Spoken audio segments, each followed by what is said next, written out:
এবার তৃণমূল ভবন দখল নিল ঋতব্রত তৃণমূল। মেট্রোপলিটনে তৃণমূল ভবনের ঋতব্রত তৃণমূল, অর্থাৎ এই যে দুই তৃণমূলের যে লড়াই, সেই লড়াইয়ে এবার নাটকীয় পরিবর্তন দেখা গেল। এই মেট্রোপলিটনে যেখানে বসে রয়েছেন প্রত্যেকে ঋতব্রত তৃণমূলের, প্রত্যেকে সেখানে কিন্তু এই তৃণমূল ভবনের দখল নিল এবার ঋতব্রত তৃণমূল।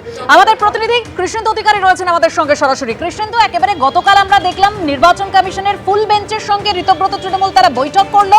তার 24 ঘন্টার মধ্যেই একেবারে মেট্রোপলিটনে তৃণমূল ভবনের ঋতব্রত তৃণমূল দখল নিল। একদমই তাই। প্রথমে আমি একটা তোমার ব্যানার দেখাই। এই ব্যানারটা তৃণমূল ভবনে লাগানো হয়েছে যে অল ইন্ডিয়া তৃণমূল কংগ্রেস। এটাই স্বাভাবিক, দলের নাম তাই। জোড়া ফুল, ঘাসের ওপর জোড়া ফুল, এই যে সিম্বল, সেটাও স্বাভাবিক। কিন্তু চেয়ারম্যান সেখানে কিন্তু অরূপ রায়ের নাম, অর্থাৎ ঋতব্রতপন্থীরা যে ওয়ার্কিং কমিটি তৈরি করেছে সেই ওয়ার্কিং কমিটিতে চেয়ারম্যান করা হয়েছে অরূপ রায়কে। অর্থাৎ মমতা বন্দ্যোপাধ্যায় যে পদে ছিলেন সেই পদে মমতা বন্দ্যোপাধ্যায়কে না রেখে অরূপ রায় মধ্য হাওড়ার বিধায়ক এবং তাকে চেয়ারম্যান করা হয়েছে। এবং সেই কর্মসমিতির বৈঠকের যে সিদ্ধান্ত ওয়ার্কিং কমিটি, সেটা গতকাল ইলেকশন কমিশনে জমা দেওয়া পর্যন্ত হয়েছে। এবং সেই জমা দেওয়ার 24 ঘন্টার মধ্যেই সরাসরি ঋতব্রত বন্দ্যোপাধ্যায়, সন্দীপন সাহা, আক্রুজ্জামান, কালকে যারা সবাই কার্যত ইলেকশন কমিশনে দিল্লিতে ছিলেন, তারা একদম সরাসরি বাইপাস ধাবার ওখান থেকে হাঁটতে হাঁটতে এসে তৃণমূল ভবনে ঢুকে গিয়ে তারা অফিসে মিটিং করতে শুরু করেছে। আরও তাৎপর্যপূর্ণভাবে যখন তারা ঢুকছেন সেই সময় তৃণমূল ভবনের যে গ্রাউন্ড ফ্লোর, এখন তৃণমূল ভবন ছোট হয়ে গেছে, মালিক অনেকটা নিয়ে নিয়েছে, সেই তৃণমূল ভবনের গ্রাউন্ড ফ্লোরে চন্দ্রিমা ভট্টাচার্য, রাজ্যের প্রাক্তন মন্ত্রী, প্রাক্তন বিধায়ক বসেছিলেন এবং তিনি কালীঘাটপন্থী তৃণমূলের রাজ্য সভাপতি। সেই চন্দ্রিমা ভট্টাচার্য থাকা অবস্থাতেই ঋতব্রতরা গিয়ে তারা ভেতরে ঢুকে যান এবং ঢুকে গিয়ে তারা বসে পড়েন।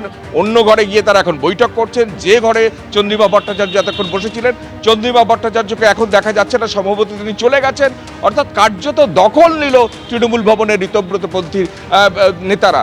এই ব্যানার আগে থেকেই টাঙিয়ে রাখা হয়েছিল, অর্থাৎ তারা আসার সঙ্গে সঙ্গেই মমতা বন্দ্যোপাধ্যায় পরিবর্তে অরূপ রায়, তাদের যে নেতা, সেই নেতার তাদের চেয়ারম্যান, সেই ব্যানার তাদের টাঙিয়ে দেওয়া হয়েছে।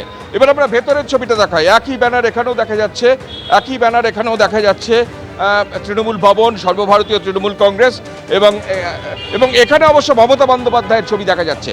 অর্থাৎ একদিকে মমতা বন্দ্যোপাধ্যায়ের ছবি, একদিকে হচ্ছে একই সিম্বল কিন্তু অরূপ রায়ের নাম। অর্থাৎ কালীঘাট তৃণমূল একদিকে হচ্ছে ঋতব্রত তৃণমূল। একটা নাটকীয় পরিবর্তনের সাক্ষী হচ্ছে এই ফিরহাদ হাকিম। কি বলছেন আপনারা? আমি তো পার্টি অফিসে আসি, ইলেকশনের জন্য অনেকদিন আসতে পারিনি, এখন আবার এসেছি।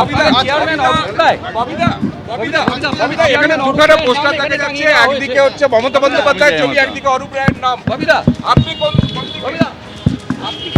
আজকের এই অফিসে আসাটা তো সম্পূর্ণ ভিন্ন। সবাই বেরিয়ে যাবে তাড়াতাড়ি।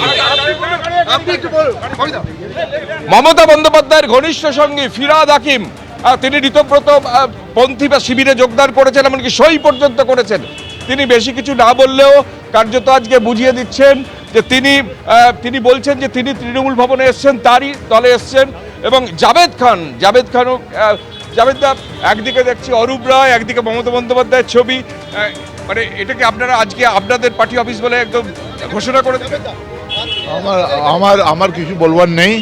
আমরা তৃণমূল কংগ্রেস করি।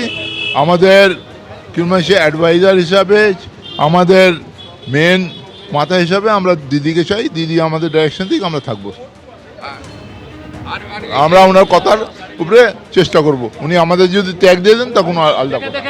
এবিপি আনন্দ, এগিয়ে থাকে, এগিয়ে রাখে।